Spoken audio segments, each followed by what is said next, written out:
I had a dream, and in the dream, I was watching Jesus being crucified, and I was up in the air over top of him, looking down. I was holding on to somebody. I was just grasping someone. I don't know if it was an angel, I don't know what, but I remember squeezing onto somebody's arm because the wind was so strong. I felt like my body was just flapping, and I was gonna get blown away. And there were these huge, dark clouds that were even darker than the sky, and they were blowing at me. And I remember just hanging on. And as I was hanging on, I was looking down, and I was watching Jesus being crucified. I couldn't take my eyes off of his eyes. He was in all this pain, and his whole body was torn, and all I could see is the love in his eyes. And he said, "Sculpt what I just showed you."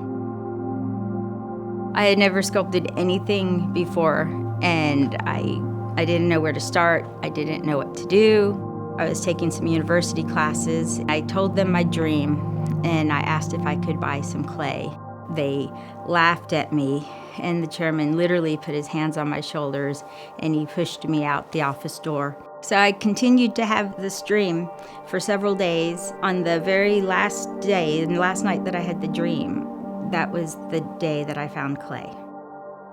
I started with the ribs, and then I worked up to the neck, and then the face and the hair. He had classes, and it was a big art studio. There were days that he would tell his class, "Let's look and see what Brenda's doing," and the class would surround me, and he would laugh, and he would say, "She said she had a dream, and God told her to sculpt Jesus. Does that look like Jesus to you?"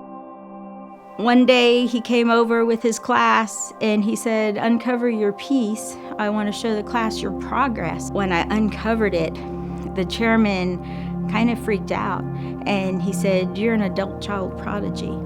No one can just sculpt the human form without training." The reason he wanted me to sculpt this wasn't just to say, "Look at Brenda obeyed me."